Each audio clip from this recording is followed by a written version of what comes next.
دا میاشت ربیع الثانی میاشت ده. د ربیع الاول نه بعد دا اسلامی میاشت ربیع الثانی وی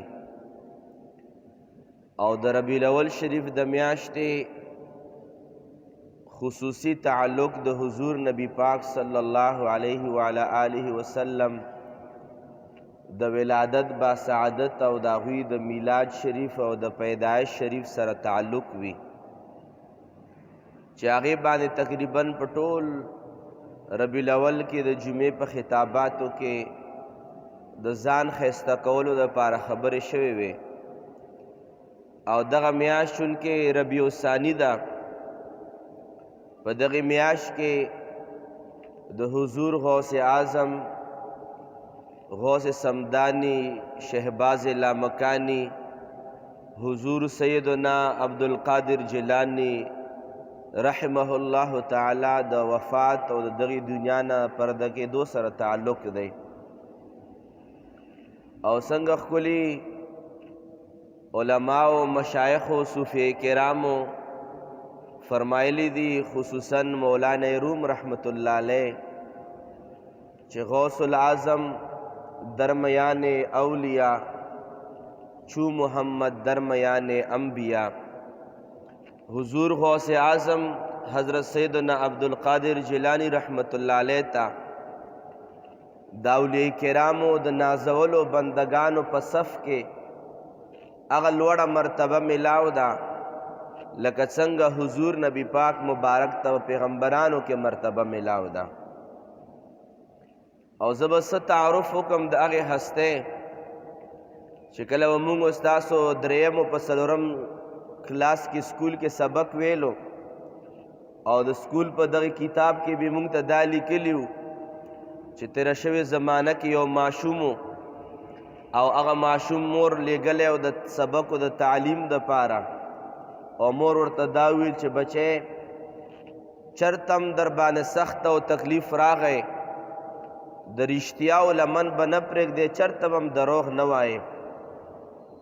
او چې کله بیا قافلې باندې ډاکوانو او غلو حمله وکړه او د ټولې قافلې نه ټول سامانونه واغستل زاد راه زاد سفر مال و دولت هر څه ترېنه واغستل او لوټ یې کړل نو چې کله دغې وړوکي ماشوم له غله راغلل او ډاکوان راغله ورته وایي چې بچی تا سره څه دي ټول خو لوټ شول یوازې ته پاتې هغه ورته وي چې ما له مور په دغې کمیس کې یو 40 روپۍ ګنډلې دي ما سره دا پرتې دي ډاکوان حیران پاتې شول چې مونږ خو دا تلاش کړې مونږ ته میلاو نه شوې او دغې ماشوم ته مونږ وایو چې تا سره څه نو مونږ ته یې ډایرکټ وایي چې ما سره دا پرتې دي پیسې حیران پاتې شول چې خلک دې وخت کې دروغ وایي دا ماشوم رښتیا وایي دا ولې ورته وی فرمایي چې بچی دروغ د ولې نه ویلی چې ما ته خپل مورې جان ویلي او ما ته خپل امی جان وی چې بچی کم هم در باندې سخت راشي رښتیا به وایي او دروغ به نه وایي د دغې ډاکوانو اندرونی دنیا بدلیږي او دغه ماشوم یې بوتلو او خپل ډاکوانو سردار له یې بوتلو ډاکوانو سردار ته یې دا کیسه بیان کړه او د کیسې نه بعد د ډاکوانو د سردار هم د زړه دنیا بدله شوه او دا خبره خپل منځ کې وکړه چې یو ماشوم یو نابالغه بچی چې هغه د خوله کې د مور د پیو د مور د شودو رنګ پکې ښکاري داسې ماشوم چې کله د خپلې مور خبره نه غورځوي چې مور ورته ویلي چې بچی دروغ به نه وایي رښتیا به وایي او موږ د خپل خالق و مالک نه فرمانی کوو ټولو ډاکوانو ټولې قافلې له خپل سامان واپس کړو او د دغې تتی او د دغې ماشوم په پاک لاس باندې ټولو ډاکوانو توبه وویسته د ډاکوانو سردار توبه وویسته او بعضې صوفیه کرامو لیکلي دي چې هغه ډاکوانو چې کله دغې ماشوم په لاس باندې توبه وویسته خدای پاک د خپلې زمانې ابدال وګرځول د خپلې زمانې اولیاء کرام ترېنه جوړ شول علما وایي چې دا ماشوم څوک دا حضور سیدنا عبدالقادر جیلانی محبوب سبحانی غوث سمدانی رضی الله تعالی عنہ مبارک دا هغه هستی مبارک و چې موږ ستاسو په کور او په کلی او په وطن کې زنانه او مشران او کشران ورته لوی ځوان رحمت الله علیه وایي. دغه لوی ځوان رحمت الله علیه مبارک و دغه ماشوم هغه ماشومتوب کیسې اوس هم موږ ته رایاد دي. اگر چې اوس هغه کتابونه دغه پاکو واقعاتو نه خالی دي. چېرته به خواجه نظام الدین اولیاء رحمت الله علیه کیسه وه پکې، چېرته به د حضور سیدی غوث اعظم رضی الله تعالی عنهم واقعاتو پکې، چېرته بابا فرید گنج شکر رحمت الله علیه واقعاتو په سکول وړو وړو کتابونو کې هغه کتابونه دغه پاکو هستیانو نه خالی دي. ځکه دغه کتابونو نه ماشومانو ته روحاني درس هم نه میلاویږي. غرض مه ده چې هغې لویې هستۍ په دغې میاشت کې د دغې دنیا نه پرده شوې ده او حضور پر نور صاحب النشور جناب رسول الله صلی الله علیه و آله وسلم په 12 تاریخ د ربیع الاول باندې ولادت باسعادت شوی او د دغې میاشتې په 11 تاریخ باندې د حضور غوث اعظم رحمت الله علیه مبارکه وفات شوی او ځکه د دوی مبارکو د وفات ورځې ته 11 شریف ورته ویلی شي، ځکه چې په 11 تاریخ د دغې میاشتې باندې د دغې دنیا نه پرده شوې وه او چې څوک د هغوی مبارکو په مریدانو کې متوسلینو کې او مریدینو کې راځي، ضرور په دغې میاشت کې به د هغوی مبارکو په ذکر خیر باندې خپل محافل ښایسته کوي. په همدې عقیدت باندې د دوی مبارکو په بنیاد باندې د دوی په هستۍ باندې دوه درې خبرې عرض کول غواړم. حاضرین د هغه هستي مبارکه ده. ډېر خلک سوچ او فکر راولي چې دا لوی خلک تیر شوي دي چې د هغوی تاسو یاد نه کوئ، د هغوی تاسو ایصال ثواب نه کوئ. الحمدلله چې څومره لوی خلک تیر شوي دي چې څوک 11 شریف مناوي، څوک د 11 شریف رحمت الله علیه د هستۍ پسې د لاس اوچتولو اهتمام کوي. هغوی ته په دغې ټولو کې دا درس میلاو دی چې بیا د ټولو هستیانو سره عقیدت او محبت ساتي او چې دلته تعلق کټ شو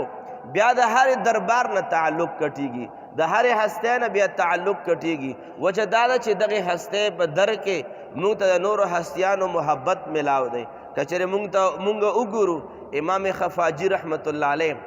نسیم الریاض کې یو خبره لیکلې ده او ډېره تفصیلي مقدمه غواړي، خو په لنډو الفاظو کې به زه دا ضرور ووایم چې علما لیکي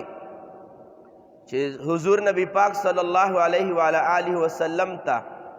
خدای پاک چې څومره معجزې ورکړې وې، هغه معجزې خدای پاک د کرامت په صورت کې اولیاء کرامو کې ښکاره کړي دي او ښکاره کوي یې.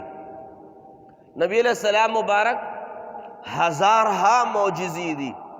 او هره معجزه څه نه څه د الله ولی کې ښکاره شوې ده. هغه معجزه د نبی پاک وي او د کرامت الله د ولی دپاره وي. که چېرته اوبه نبی پاک مبارک زیاتې کړي وي، چېرته د ګوتو مبارکو نه اوبه راوتلي دي، چېرته ترخه کویان خواږه شوي دي، چېرته لږ سالن ډېر شوی دی، چېرته کم قسم مشکلات راغلي دي، د نبی پاک مبارک په معجزاتو باندې ختم شوي دي. هغه معجزات د الله پاک په دوستانو د کرامت په صورت کې ښکاره شوي دي. او ما تیر ځل باندې خطاباتو کې دا عرض کړی و چې د حضور نبی پاک مبارک یو معجزه دا وه چې نبی پاک مبارک په بدن باندې چېرته ژوند کې مچ نه و ناست. دا نبی پاک مبارک معجزه وه. علما لیکي چې د نبی پاک دا معجزه د کم ولی په ذات کې د کرامت په صورت کې ښکاره شوې ده چې نبی پاک په بدن باندې چېرته مچ نه دی ناست. د حضور غوث اعظم رحمت الله علیه په صورت کې او د هغوی د کرامت په صورت کې ښکاره شوې ده چې امام خفاجي نسیم الریاض شرح شفا شریف کې لیکي، امام خفاجي سے فرمایي چې نبی پاک دا معجزه چې نبی پاک په بدن چېرته مچ نه و ناست، دا معجزه د حضور غوث اعظم رحمت الله علیه په ذات کې ښکاره شوې ده چې د حضور غوث اعظم رحمت الله علیه مبارک په ذات باندې، په بدن باندې، په کپړو باندې، په ژوند کې چېرته مچ نه و ناست. د هغې مرتبو خاوندان تیر شوي دي. او بیا مخکې بس یې لیکي چې یوازې نبی پاک د حضور غوث پاک په بدن نه بلکې چېرته حضور غوث اعظم رحمت الله علیه مبارک کپړې به چېرته خادمانو ووینځلې، دوبیانو به چېرته ووینځلې او هغه دوبیانو خادمانو شاګردانو مریدانو به چې کله کپړې د وچېدو دپاره په یو تار باندې او په دیوال باندې وچېدو دپاره واچولې. شاګردان فرمایي چې د غوث پاک رحمت الله علیه مبارک په هغو کپړو باندې به مچ نه کېناستو چې کومه به د وچېدو دپاره اچولې شوې وي. حالانکې واضحه ده چې چېرته زنانه یا خادمان شاګردان جامې وینځي هلته مچان او ګندګي دنیا څیزونه موجود وي. خو هغه فرمایي چې د حضور غوث اعظم رحمت الله علیه چې بدن باندې به چېرته کپړې واچولې نو هغه به باندې به هم چېرته مچانه نه کېناستل. دا هغه لوی هستیان یو، دا چېرته د مبالغې خبرې نه دي، دا چېرته د ځان نه د ویلو خبرې نه دي. دا لویو لویو علماو د هغوی مبارکو په شان او په عظمت کې لیدلی دي او بیا یې بیان کړي دي او داسې بیان کړي دي چې هغې کې څوک شک او شبهه نشي کولی. او حضور غوث اعظم رحمت الله علیه مبارک په دغې میاشت کې فوتګي شوې ده، دغې دنیا نه پرده شوې ده، خو پیدایش یې په رمضان کې شوی دی، پیدایش یې په رمضان المبارک کې شوی دی. او مور بی فرمایي چونکې حضور غوث اعظم رحمت الله علیه والدین دا دواړه سعاداتو، حسنی حسینی سعاداتو رضوان الله علیهم اجمعین. هغه مور مبارکه فرمایي چې کله زما بچی عبدالقادر پیدا شو د رمضان المبارک میاشت وه چې ما به کله ورځې ماشوم چونکې تقاضه وي وږی کېږي زر پیو حاجت یې زر پیښیږي چې کله ما سینې ته د ورځې واچلو په رمضان کې پی بې نس کل چې کله به چې د سبا اذان وشو او کله به د روژه ماتي نه بعد د سحر اذان وشو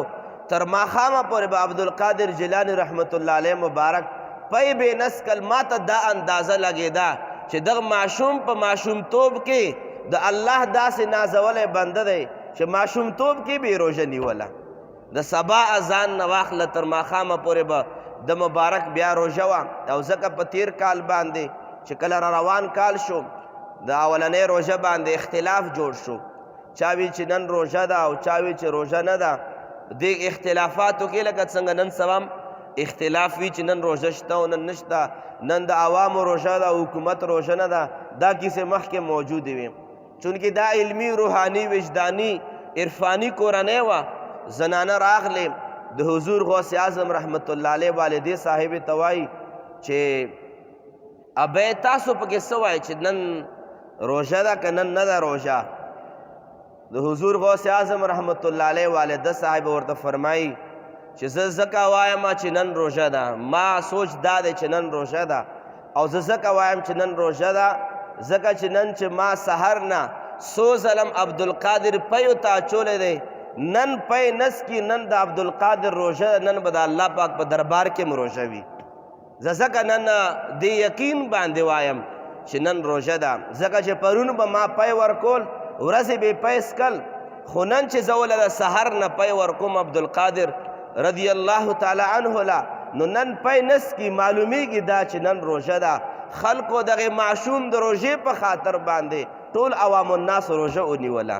د هغه نازولي خلک دي که مونږ یادو په دې بنیاد باندې یادو چې دا د خدای پاک نازولی دي، دا خدای پاک ته قریب دي، دا خدای پاک ته نږدې دي. او که څوک قسمه قسم شکوک او شبهات لري د هغې سره مونږ هیڅ قسمه تعلق نشته. مونږ الحمدلله چې کوم د داسې پاکو خلکو په دغې پاکو ورځو باندې مونږ کومه یاد کوو دا د عقیدت او د محبت او هغه عقیدت او هغه محبت چې مونږ ته قرآن کریم ښودلی دی، مونږ ته حضور نبی پاک مبارک ښودلی دی. ځکه حضور نبی پاک مبارک ارشاد فرمایي المرء مع من احبه. نبی پاک فرمایي څوک چې په دنیا کې د چا سره مینه محبت ساتي په ورځ د قیامت باندې به دا خلک د هغې خلکو په صف کې راوچتېږي چې کومو خلکو سره په دنیا کې تا مینه محبت ساتلی دی. که په دنیا کې تا د خدای پاک د نازولو سره مینه ساتلې ده، خدای پاک د نیکانو بندگانو سره مینه ساتلې ده. او ځکه بخاري په یو بل حدیث پاک کې راځي، نبی پاک مبارک فرمایي اگر چې محبت کوونکي عمل د هغه چا په شان دی نه وي چې چا سره یې مینه ده، هغه خو تهجد و سجدې لګوي. حضور غوث اعظم رحمت الله علیه متعلق راضی کتابونه لیکي چې هغوی مبارکو به چې کله سجدې ته لاړل او په سجدې کې به سبحان ربی الاعلی وویل، هغه وخته پورې به دویم ځل سبحان ربی الاعلی نه ویل څو وخته پورې چې د اول سبحان ربی الاعلی پیغام او جواب به د خدای پاک طرف نه راغلی نه و هغه سجدې خو موږ نشو لګولی هغو په شان دی فاقه کشي هغوی مبارکو په شان دی د نفس مقابله د هغوی مبارکو په شان دی لوړې لوړې او اوږدې اوږدې سجدې او هغوی په شان دی چې کم عبادات دي هغه موږ ستاسو نشو کولی نبی پاک فرمایي چې تا چې د چا سره مینه ده اگر چې ستا عمل د هغه په شان دی نه دی خو بیا به هم د هغوی سره به ورځ د قیامت باندې د هغوی په صف کې خدای پاک تا راوچتوي ځکه چې تا د هغې د مینې په بدله کې چې کوم مقام ملاویږي هغه همدا دی چې ورځ د قیامت باندې به د هغوی په صف کې راوچتېږي د دې وجې نه چې کومې هستې وفات په دغه 11 شریف باندې دغه میاشتې په 11 باندې راځي تقریبا د حکومت حساب مطابق د منګل ورځ راځي د 9 ورځ راځي دغه 9 په ورځ باندې په شرق او غرب کې څومره د قادریه شریفې سلسلې مریدین دي متعلقین دي او دارنګې نورو د پاکو سلسلو چې څومره صاحبان دي په دغه ورځ باندې د عقیدت او محبت لپاره د ایصال ثواب اهتمام کوي همدغه مونږ چې کوم دلته ناست یو او دلته جمعې مبارکې په دغه ورځ باندې خطاب وایو اورو دا هم د هغوی مبارکو د ایصال ثواب او د عقیدت یو نظاره ده غرض مه دی حاضرینو چې د هغوی د هستۍ او د هغوی د عظمتونو انسان څه بیان وکړي او ځکه علما لیکي تفریح الخاطر کې یو خبره لیکلی شوې ده چې په زمانه کې د حضور غوث اعظم رحمت الله علیه په زمانه کې یو عیسائی و او هغه سینه الله کولاو کړه او په زړه کې د اسلام دپاره مینه محبت دننه شو چې زه به اسلام قبلوم ډېره باریکه خبر عرض کوم زه به اسلام قبلوم او د دغه عیسائی نامه سنان وه سنان عیسائی وایي چې زه به د اسلام چونکې ډېر عظمتونو والا او ډېر د عظمتونو خاوند څیز دی د هغې چا په لاس باندې به زه قبلوم چې نن سبا په روی زمین باندې د الله په بندگانو کې الله پاک ته د ټولو نه ډېر قریب وي د هغې لاس مبارک باندې به زه اسلام قبلوم یو ځای له بلاړو د پاکې هستۍ پسې تلاشو چې د یو پاکې هستۍ په لاس باندې زه اسلام قبول کړم یو ځای له لاړو بل ځای له لاړو خو غرض دا چې په دغې تلاش کې شپې نیکبختي دا جوړه شوه چې سنان عیسائی وایي چې زما سترګې څنګه ورغلې ما له حضرت سیدنا عیسی علیه السلام مبارک په خوب کې راغی او راته ویې فرمایي چې ای سنان دا اسلام چې ته قبلوي چونکې عیسائی و عیسی علیه السلام باندې ایمان راوړی و ورته فرمایي چې اسلام ضرور قبول کا اسلام قبلول حق دی خو که چېرې ته د کمې هستۍ په لاس باندې قبلول غواړې چې په روی زمین کې د خدای پاک ته قریب او نږدې بنده په لاس باندې اسلام قبلوي نو بیا لاړ شه په بغداد شریف په عراق کې او په بغداد شریف کې د عبدالقادر جیلانی رحمت الله علیه په نامه باندې یو هستی ده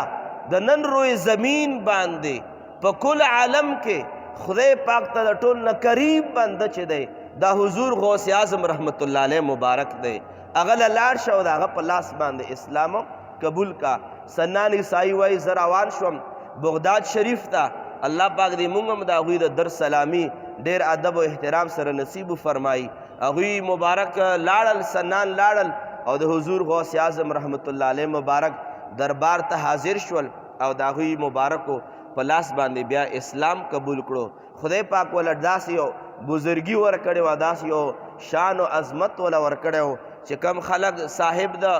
سلوک دي او اصحاب د تصوف دي او اصحاب د معرفت دي هغوی ته په حقیقت کې معلومه ده چې خدای پاک حضور غوث اعظم حضرت سیدنا عبدالقادر جیلانی رحمت الله علیه له کوم لوړ شان ورکړی و تاسو په رب باندې یقین وکئ چې دا ژبه د هغوی مبارکو د بیان نه قاصره ده د هغوی مبارکو د عظمت د بیانېدو نه چې بیا د دوی مبارکو عظمت ته انسان وګوري بیا حق حیران انسان پاتې شي چې بیا به د تابعینو څومره مقام وي چې تابعینو مقام ته انسان وګوري بیا حق حیران انسان پاتې شي چې بیا به د صحابه کرامو څومره مقام وي او د اصحابه کرامو مقام ته چې انسان وګوري بیا د پیغمبرانو په مقام باندې د انسان حیرتونه ختم شي او بیا چې کله د حضور نبی پاک مبارک عظمتونو خبر راشي بیا انسان خوله چې دا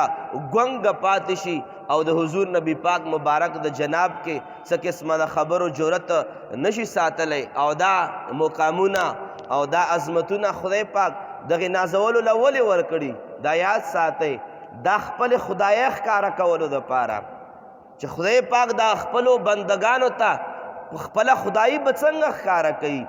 اسمانونه یې ورته پیدا کړل ځمکې پیدا کړل دا کل کائنات هلې ځلې روانې دي په دې باندې انسان یقین دی چې دا خدای پاک پیدا کړي خو بیا په بندگانو کې خدای پاک داسې نزولي بندگان راولېږل چې د هغوی په کمالاتو باندې انسان غور و فکر وکړي او په دې نتیجه باندې ورسیږي چې دا د بنده کمال دی پته نه لګي چې د خالق عظمتونه او کمالات به کوم ځای ته رسیږي دا کمالات خدای پاک که چې د حضور غوث اعظم رحمت الله علیه کمالات بے شماره واغستلی شي او د هغوی مبارکو په زمانه کې یو بیمار راغلی او په دې باندې به اختتام وکړم هغه دا چې د هغوی مبارکو زمانه کې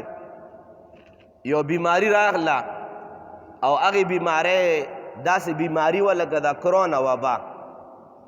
علاج طبیبانو او ډاکټرانو سره نو حضور غوث اعظم رحمت الله علیه مبارک له خلق راغلل چې صاحب په علاقه کې یو وبایي مرض خور شوی دی او د دغې مرض د وجې نه خلک ورځ په ورځ باندې وفات کیږي او هلاکتونه زیاتیږي حضور غوث اعظم رحمت الله علیه ورته وفرمایل چې ټولو خلکو ته اعلان وکړئ چې د ما د مدرسې له څوک رالل د ما په مدرسه کې چا اوبه وڅکلې د ما په مدرسه کې چې کم چمن جوړ دی او کم ډکی پیدا شوي کم چمن پکې جوړ دی د ما د مدرسې سره چې کم سیز تعلق دی دا چا هم وخوړو رب ذوالجلال به وله صحت ورکي چې بیا به څوک راتلل چا به د چمن نه هغه ډکی راوچت کو چا به خوله کې کېښودو چا به د حضور غوث اعظم رحمت الله علیه مبارک په مدرسه کې اوبه وڅکلې چا به لنګر وخوړو چا به کم قسم د خوراک تعلق ورسره راغی خدای پاک به ټولو بندگانو ته شفا ورکوله اوس دا مظهر چې خدای پاک اوس انسان به سوچ دا کوي چې دا شفا دلته دومره لویه شفا د کم ځای نه راغله خدای پاک چې شافي ذات دی خدای پاک کافی ذات دی خدای پاک شفا ورکوونکی ذات دی دغه شفا ورکوونکی ذات به موږ ته په کم ځای کې ښکاري د حضور غوث اعظم رحمت الله علیه په مدرسه کې به موږ ته ښکاري چې رب ذوالجلال هغې ځای کې په هغې ونو کې په هغې بوټو کې په هغې هر یو څیز کې الله پاک شفا واچوله موږ ته معلومیږي دا چې خدای پاک چې کومه دغه لویه خدایي ده د خدای پاک نیکانو بندگانو په عاداتو کې په زواتو کې د هغوی په کمالاتو کې بندگانو ته ښکاره کوي د دې د وجې نه حاضرینو چې کله م انشاءالله د منګل ورځ راشي ثواب په نیت باندې د عقیدت په نیت باندې د حضور غوث اعظم رحمت الله علیه پسې کم از کم یو دوه رکعاته که نن نفل کولی شي که سبا یې کولی شي ضروري نه ده چې خامخا د 11 شریف په ورځ باندې به انسان صدقې اهتمام کوي هر کله یې کولی شي الله پاک هر کله قبلونکی دی د خپل عقیدت په بنیاد باندې د خپل وس مطابق اهتمام کول پکار دي الله کریم د موږ ستاسو د نیکانو پاکانو د نازولو بندگانو سره عقیدت و محبت نصیب فرمای او الله کریم د هغوی په لار باندې او د هغوی په نقش قدم باندې موږ له د تلو توفیق نصیب فرمای واخر دعوانا ان الحمد لله رب العالمین آمین الحمد لله رب العالمین والصلاة والسلام على أشرف الأنبياء والمرسلين وعلى آله وأصحابه وذرياته وأهل بيته أجمعين په جمع باندې دعا او چې رب کریمه موږ د نیکانو پاکانو په نقش قدم باندې روان کې د نیکانو پاکانو سره زموږ مینه محبت نصیب فرمای کم مینه محبت او نقش قدم باندې تلو توفیق رب کریم را نصیب کړي رب کریم هغه موږ نه قبول و منظور فرمای حاضر جمع کې چا څه قسمه مشکلات دي ډېرو خلکو دعاګانو نه ویلي دي چا د کار او روزګار په حوالې سره ویلي الله کریم دی برکتونه به کې واچولی کی الله کریم دی نیکې مخې کلاو کړی کی څوک په جیل کې بندیان دي الله پاک دی جیل نه رخلاص کی څوک اغوا شوي دي الله پاک دی کورونو ته واپس په خیر و عافیت باندې راوستلی کی او په حاضر جمع کې د چا کم قسمه مشکلات دي څوک بیماران دي الله کریم د وله صحت ورکي څوک قرضداري الله پاک د قرضونه خلاص کی د چا قرضونه بند دي الله پاک د قرضونه را خلاص کی د چا اولاد نشته الله کریم د صالح اولاد ولور کی د چا کورونه نه دي آباد الله پاک دی په نیکانو بیبیانو باندې آبادو فرمای د چا خپل کورونه نشته رب کریم خپل کورونه ور نصیب کې او خپل مشران چې څوک وفات شوي په دعاګانو کې یاد کړي د حضور غوث اعظم رحمت الله علیه مبارک سره سره جمله اولیاء کرام زمونږ صاحب مبارک رحمت الله علیه زمونږ شهدای اهل سنت رحمهم الله تعالی زما والده صاحبه سره زمونږ څومره حقداران وروڼه خویندې وفات شوي الله کریم د ټولو بخنه نصیب فرمای الله کریم د قبرونو کې هغوی انوار نازل فرمای او رب کریم موږ هم ایمان کامل نصیب کې ګناهونه زموږ معاف کې نیک اعمال زموږ قبول و منظور فرمای او په آخر وخت کې مرګ د شهادت سره زموږ په خوله او په زړه باندې دا کلمه جاری وساتي چې لا اله الا الله محمد رسول الله صلی الله علیه وعلى آله وسلم.